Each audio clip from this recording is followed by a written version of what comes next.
Hey, what is going on, guys? Expert Fusion here.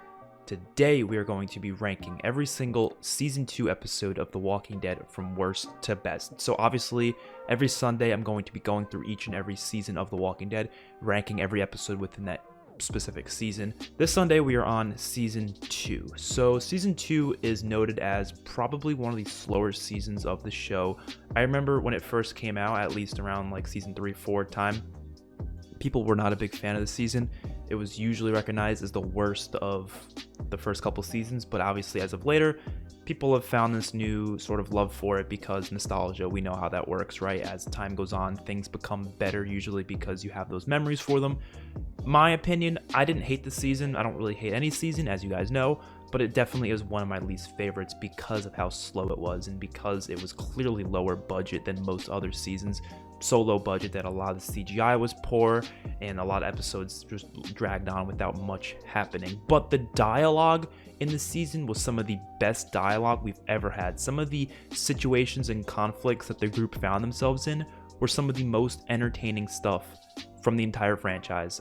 Gotta be completely honest. I do like how the franchise changed over time and expanded, but having this small group to focus on is actually kind of nice for a season. I was okay with it. So let's start off ranking all the episodes. There's 13 of them. Coming at the number 13 spot, I've got episode 5, which was titled Chupacabra. This episode is not only my least favorite episode of the season, but probably one of my least favorite episodes of the whole entire show. Like, it's definitely within my top 5 least favorite episodes, at least. The episode had a few good moments. Not gonna lie, it did. But then a lot of moments that I just despised. The main stuff that I despised was Daryl out looking for Sophia. Now, I get why they showed us this. They wanted to show how determined Daryl was to find Sophia because obviously he really cares about this girl. He really cares about Carol, and he just wants to do something right for these people. And it shows Daryl that he's not this selfish douchebag like we thought he was back in season 1. So that was important. But it literally was like 20 minutes of the episode of just him falling down, getting hurt. Like, all they need to show is just him being out there and being determined. Like, a 5-minute scene, maybe a 5-minute scene where he comes across some walkers and he gets hurt, but they go through it nice and quick. This episode, they didn't. It was like half the episode of him freaking out, and you had the Merle flashback, or not really flashback, hallucination, which was kind of nice to see Merle back, but we didn't really need that. We didn't really need most of what happened in this episode. Andrea shooting Daryl, I mean, the only really point to that was to push Andrea, kind of, I guess, set her in her place because she was all like, oh my god, I can do this and that before that. But then this kind of, pushed her to being less of a bitch. But at the same time, she still ended up being a bitch in later episodes. So, I mean, I don't really think it was developing to her at all. I just get why they did it, but it just didn't really work. You had some Glenn and Maggie stuff, which I loved a lot in the previous episode, but in this episode, I did not really care for. I felt like it was only elevated in the next one, as well as episode 7, but this one, it was just a couple scenes of them, Glenn saying, oh, I have more condoms or whatever, and it's like, okay. And that one scene I did like, though, in this episode, the dinner scene, right, when they were having dinner all together, because I really liked how it paralleled back to the season 1 finale, where they were having dinner in the CDC, and they were all happy, drinking, all laughing and stuff, telling funny jokes. But in this episode, it was just quiet. It was barren. Not one person made a noise. And Glenn tried to light up the mood. It didn't work. Everyone was just seriously eating their food, and I really liked how that paralleled to the previous, season. But that's about it. This episode was poor. Let's move on to the next one. Coming in at the number 12 spot, I've got episode 4, which was titled Kuroky Rose. So this episode was dialogue heavy as fuck, pretty much 90% dialogue, but it was pretty great dialogue, at least for the most part. So what I liked about this episode the most, obviously you had Glenn and Maggie in their first interactions, like their first, I guess, sexual interactions, which was, it was developing, obviously, because they spent a lot of time on their relationship throughout the series, obviously. But I just felt like this episode did not need to be what it was. This 4, 5, and 6, right? Those 3 episodes feel like they could have all been within one episode.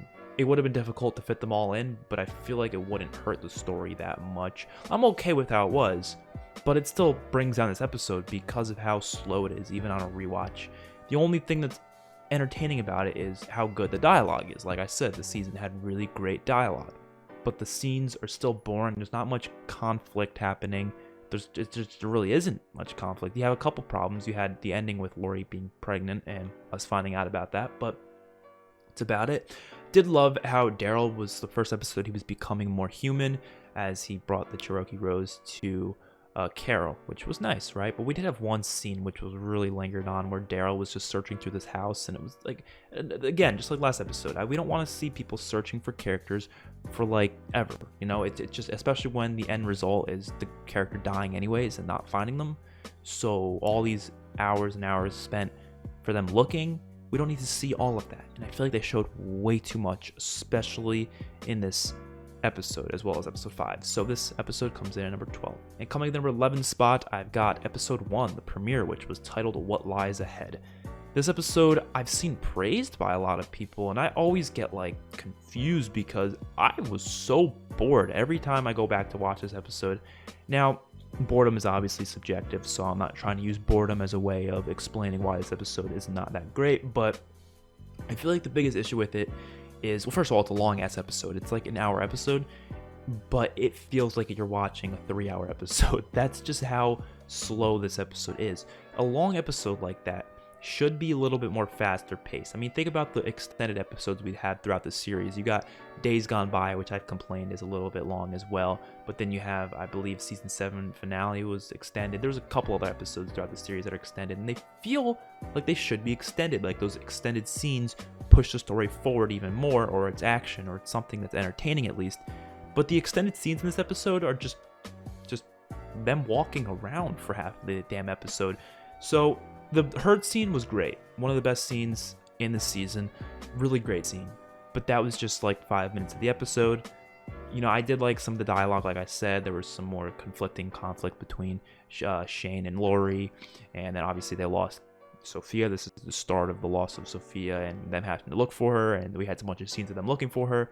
Carl being shot in the end was shocking as hell. Great scene, but one thing that also bothered me about this episode was how easily Sophia being lost could have been avoided. Like, I get this is the beginning of the apocalypse, and they're not really that good at surviving, but I just never understood why Rick sat there with Sophia and just led the walkers away. It was 2. I know, like, they haven't really dealt with them that much, but they've dealt with them enough to be able to take out 2, I feel like. You know, it's not like there was, like, 5 of them. If there was, like, 5 of them, okay, I would understand why Rick would try doing what he did, but he could have easily just killed those 2 right there, turned around, got Sophia, and it'd be done. So I feel like that could have been really easily avoided, but it wasn't because the plot demanded it. But whatever.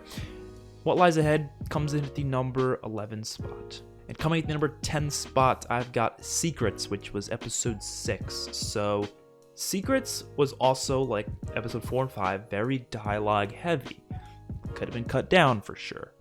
But just like Kuroky Rose, the dialogue was strong enough to hold this episode up a little bit, even though it still is one of the worst episodes of the season because of the fact that it just didn't have much going on, you know what I'm saying? The main theme of the episode was obviously the title, Secrets. There was a lot of secrets that, you know, were going around the camp or at the farm, and Glenn was the main one keeping them in, including the walkers being in the barn, and people started finding out about it.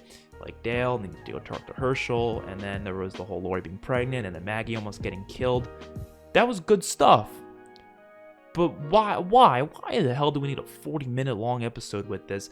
I just don't feel like it was necessary, right? You see season 7 where they have a couple episodes like that, but I understand it more in season 7 because there's so many characters that are needing to be developed, so it's harder to cut that down because you lose a lot of time with these characters. But here, it's the same characters in all of these episodes. It's not like we just, you know, are switching between different people. No, there's the same characters from 4 to 5 to 6. So, Secrets. I like the ending, though. I like the ending where Rick finds out about Lori being pregnant, and as well as the whole Shane thing. That was a really good conversation between the two of them, but it wasn't enough to bring this episode to a high spot, really, at all, to be honest. Coming at the number 9 spot, I've got episode 11, which was titled Judge, Jury, Executioner. This episode was actually, I was kind of weirded out when I rewatched it because not a lot happens. Like, I know I've been saying that for a lot of these episodes, but that's kind of like the whole thing about season 2. I feel like there's only a couple of moments in this episode that happened. Like you look at the episode from start to finish, right? They get back from where they were in the previous episode. They bring back Randall to this place, and the whole episode is just mainly them discussing whether or not they should kill this dude.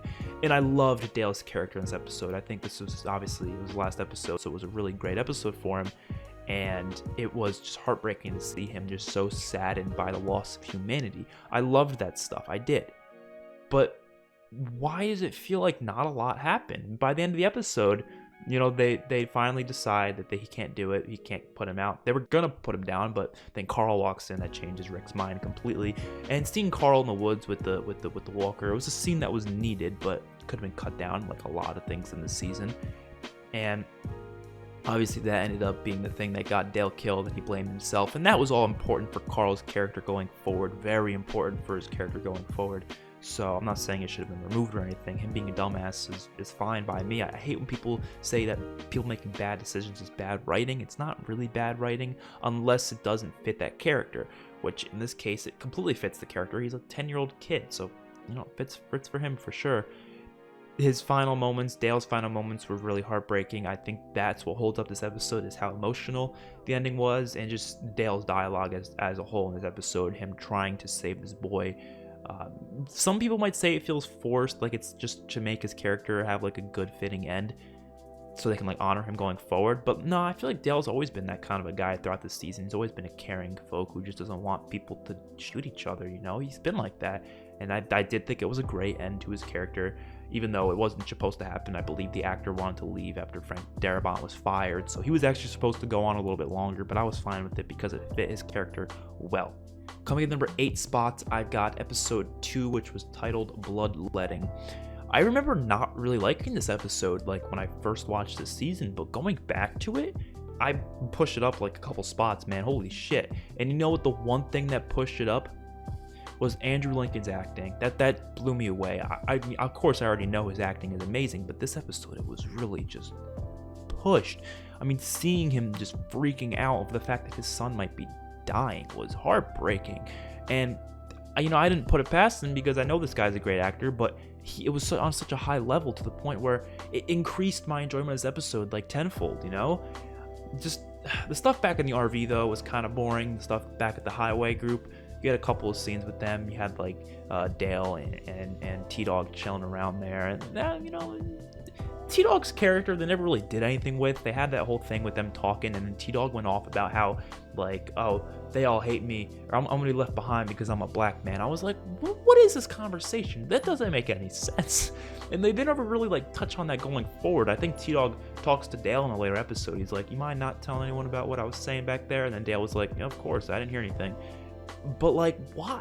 What was the whole point of that conversation? There was just no reason for it, you know? But the scenes were really, really hard to watch when like Carl was just freaking out, seeing a little kid just in pain with these bullets stuck in him, or the bullet fragments. That was just insane. And obviously we get the introduction to Herschel, Maggie, and the farmers and all of them back at the place. Great episode, pretty good episode. This is when we start getting to the better episodes. Before they were like kind of meh or just bad, but now we're getting to the pretty good ones. Coming at the number 7 spot, I've got Nebraska, which was episode 8. So obviously the best part of this episode, we all know what the best part is when Rick just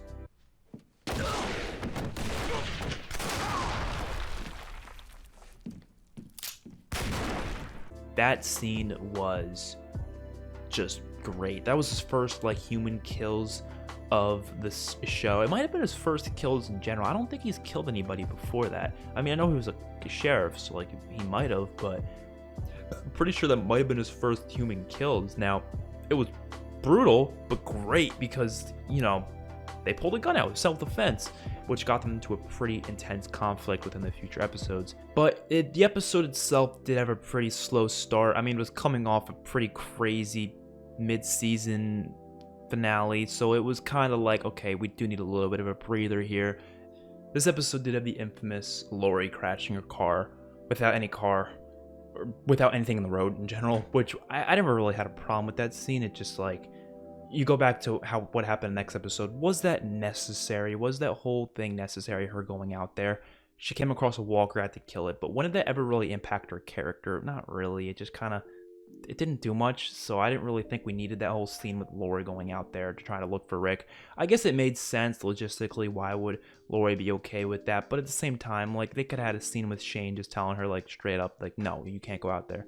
You have to be here. And then I feel like she would just come around to it and not leave like she did, but she did anyways, and that was just the whole thing. So, yeah, I love this episode. I do. But a few of those other scenes do hold it back to being within the top 6. So let's get into the top 6. Coming to the number 6 spot, I've got episode 3, which was titled Save the Last One.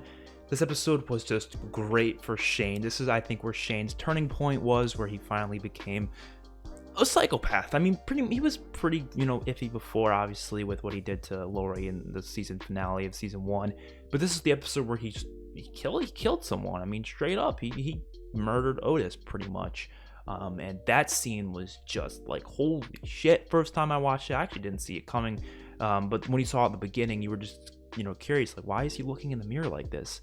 And then he shaved his head, and all that stuff was just fantastic. He had some more sad Carl moments similar to what was happening in the previous episode. This episode, Carl was having a seizure, which was just really hard to watch. I mean, dude, having your son right in front of you having a damn seizure from all the pain that he's having from probably some blood and contusion. I don't know words. I'm just throwing out words. But you get the idea. Insane shit. I loved everything, obviously, with Otis and Shane, as I was saying before, and just, it was nice to see a lot more Walker action, because previously, the only Walker action we really got was like in Guts. We saw some in Vatos, but there wasn't too much. This episode brought a lot more to it, and it was intense. It was fun to watch. Some of the dialogue back at the house, though, was, just the usual, like, okay, it's season 2 dialogue, it's great, but it's a lot of it, you know what I mean? That's kind of how the episode went. But I think Shane alone made this episode great, and that's why it's enough to be at number 6.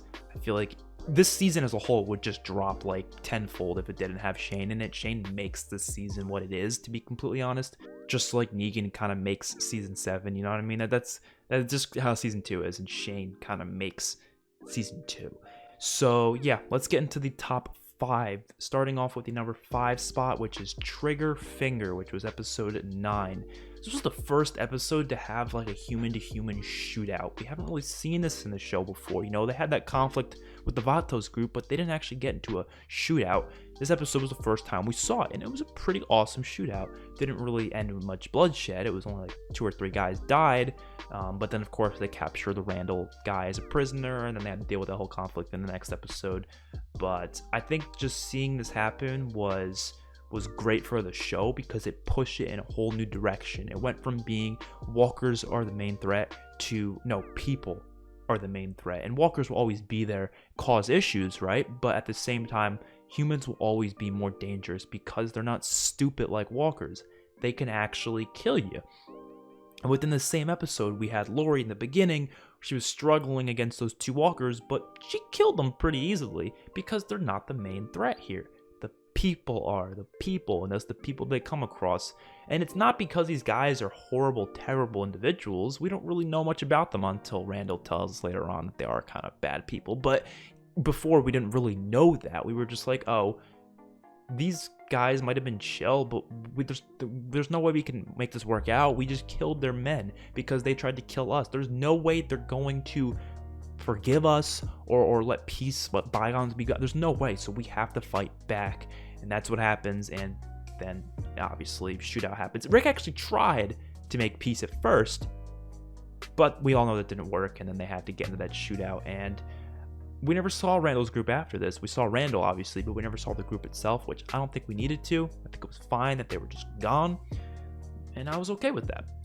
But this episode had a lot of fun to it, especially with the shootout. And then later on, they obviously, bring it back to where it is. There was one scene at the end of the episode, which was just really cool. How Lori was telling Rick all about Shane and all the bad things that she's heard about him, like killing Otis and stuff like that. And then Rick's just looking there with like the most like badass face ever, and the man's like, dude, something's gonna happen to this dude, because I don't know what I'm gonna do if nothing happens. Which leads into the number 4 spot, which is actually the next episode, episode 10, which was titled 18 Miles Out. So this is the Rick versus Shane episode. Obviously it was just emerging. It wasn't the final Rick versus Shane moment, but This episode was intense. You had the scene at everything at the school. I think they were at a school, right? There was somewhere like that. I believe it. Yeah, there were school buses, so I believe it was a school. And they were planning to, leave Randall there, but then obviously plans change when Randall decides to say he went to school with Maggie, which that doesn't really mean you know where the farm is just because you went to school with her. So they were like freaking out thinking he knows where the farm is, but I don't know everyone in my school and where they live. I just, some of them live in places I don't know. Besides the point. Great stuff between that, and Rick doesn't want to kill him just now. He's like, we got to bring him back to side this with the people because he doesn't want to be this dictatorship. He wants it to be more of a democracy between the group, which obviously doesn't work out as episodes go by, and there's reasons why it doesn't work out. And then while this is happening back at the camp, which usually when they have things going back at the farm, it's usually boring, and I'm usually like, I don't want to watch this. I want to watch what's going on out there with Rick and Shane and some of the more badass characters. I mean, you had this little storyline going on with Lori, Andrea, Beth, and Maggie. Why would I give a shit about that? But it was actually a great little storyline, and that was Beth thinking about suicide. Now, I think this was important because, Andrea was originally thinking about suicide, obviously, and then there was the whole conflict with her and Dale and how, Dale wouldn't let her pretty much. And I think it just raised a lot of questions about, a lot of discussion about, suicide and how it affects people and how, why people do it in the first place. And it makes sense for why Beth would be like that at that point in the story. And she doesn't just do it right away. No, she hesitates because she doesn't want to do it. And I really liked how they portrayed this, and then eventually Beth just cut her wrists and she was okay. But I think it was a great storyline, and it made Andrea realize that, Andrea did a stupid ass thing by basically letting her decide. Obviously, in her point of view, she thinks it's her decision and it's fine, that's okay. She should be able to do it if she wants to, but obviously Lori and Maggie doesn't agree with that, and I liked how they had a little discussion, argument between the two of them. It really was an interesting part of the episode, I gotta say. Now we're in the top 3. You guys can probably do process elimination and guess the last 3. Because, they're the best 3 episodes of the season by far. I think most people would agree with me. Coming in number 3 spot, I got pretty much dead already, the episode 7, the mid-season finale. So, this episode, it's elevated pretty high by that last few minutes of the episode. The last, the barn massacre scene with, them shooting up all the walkers out of the barn and Herschel being just heartbroken by it. And then Sophia walking out, the music, and then everything, and then Rick having to step up to put her down. Sad stuff. And then Carol, and Dale grabbing Carol so she wouldn't have to, run towards Sophia. Very great stuff. Great stuff. And there was a pretty great Shane and Dale scene. But what holds this episode back from being number 1 is, the rest of the episode was kind of meh. I'll be honest, it was kind of meh. When people praise this episode, they're praising the last 5 minutes. They're not praising the rest of it, right? Same for episodes like The Grove, which we'll get into that when we talk about season 4. The episode as a whole isn't that incredible. It's just those last 10 minutes or so, which is still a good portion of the episode, so it deserves to be praised for that. But I think the rest of the episode just wasn't strong enough to hold it up. It was still great, that's why it's at number 3, but it wasn't as strong as it could be. It could be number 1 maybe if the rest of it was a little bit different. But the way it was, it felt like that's how it had to be. It didn't feel like we could get much different. It's just a matter of storytelling. Sometimes you have to tell certain stories in certain, orders, and then it requires you to do some boring parts over others. But I still did love this episode as a whole. It's still one of the best of the season, so it comes in at the number 3 spot. Coming in the number 2 spots, I've got the season finale, which was titled Beside the Dying Fire. This is kind of similar to the last one, but it's the opposite. This has got the really good first 10 to 15 minutes of the episode, and then the rest of it is kind of meh. Not terrible, not even close to being terrible, because there were some great parts in the later parts of the episode, like Rick having that speech where he was just done. He was done. He was like, no, I'm making decisions now, because every time I let other people decide things, shit happens, and the next thing you know, we're all fricked. So I am leading this charge. Whether you like it or not, you can leave if you don't want it. And he was the villain of that last scene, man. Holy shit. As also, he tells the group that they're all infected. I still don't really buy the fact that Rick took that long to tell them that. Don't see why he wouldn't. He don't want them to be scared or whatever, but like, I don't know, it just felt kind of off to me. Just tell them, you know what I mean? But the Walker action in the first 10 minutes, the whole Walker herd coming to the farm, them having to fight them off, this was just big stuff for this point in the show, because at this point in the show, we haven't seen stuff of this scale before, at least that much, and then seeing it here, oh my god, it was intense. The music was amped up. They had some of the Walking Dead's main theme put into the soundtrack of that Walker herd attack, which was awesome. Herschel having unlimited ammo was kind of weird, but at the same time, it's a TV show. I'm not going to complain about someone having unlimited ammo. Why would I do that? You know what I mean? It's not like he actually had unlimited ammo. He was probably just reloading off screen. Simple as that. But, you know, they don't need to show him reloading every time. But to be fair, how'd he have all those shotgun shells just in his pockets? Probably not. Besides the point, like I said, it was still some great action. You know, Andrea getting lost, and then eventually Michonne being introduced and getting to see where Michonne was at. And yeah, great damn episode. It's a really fun rewatch, especially that, you know, opening scene. So let's get into number 1 spot, which is of course episode 12, Better Angels. This episode used to be one of my favorite episodes of the whole show, but as we've gone on, you know, as time went on, it's kind of dropped a little bit because we've gotten much better episodes over the seasons. But this episode was structured so well. How it started off with honoring Dale. You know, they were just honoring him, talking that whole speech, the eulogy they were having at his funeral, and they were just killing walkers, and they were saying how they're not going to be broken. They're going to do things his way. They're not just going to kill people. They're going to, you know, decide things. So they were going to let Randall go. That was their plan. Far out, even further than 18 miles, right? But Shane snaps. He gets Rick to, you know, put his guard down to go talk to Carl, which was a really great scene, the Rick and Carl scene when they were talking, and Rick was handing Carl the gun because he was like, I need you to hold on to this gun because you need to be safe. And he ends up using it at the end of the episode, which just beautifully written, right? And then Shane leads Rick out to basically kill him. And Rick turns the tables, kills Shane, and that is one of the best scenes in the show. I mean, the way he does it, the way they have that far back shot where he stabs him and the gun shoots.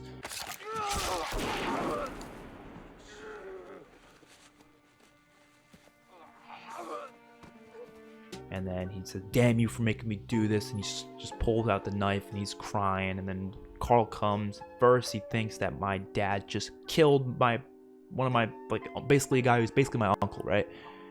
But he gets up. So Carl's like, oh, wait, no, he must have gotten bitten. So Carl pops the dude, right? And then we see the herd coming in the distance, which was one of the coolest shots in The Walking Dead, just panning up, seeing that herd and being like, holy shit, I've just pissed myself. Awesome episode. Awesome. There it is, season 2, all 13 episodes ranked. Obviously, next week we're going to be doing season 3, which is going to be 16 episodes, and going forward, every season is obviously going to be 16 episodes, so these videos are going to get longer and longer because of that reason. But this one was a fun one to do. Like I said, season 2 is not near one of my favorite seasons. It's much lower on the list, but it's still not that bad. I love the dialogue, and I love some of the later stuff in the season, specifically the stuff with Shane and Randall and Rick and all those different conflicts they were having. Great stuff. So let me know your list in the comment section below. I will see you guys in my next video. Peace out.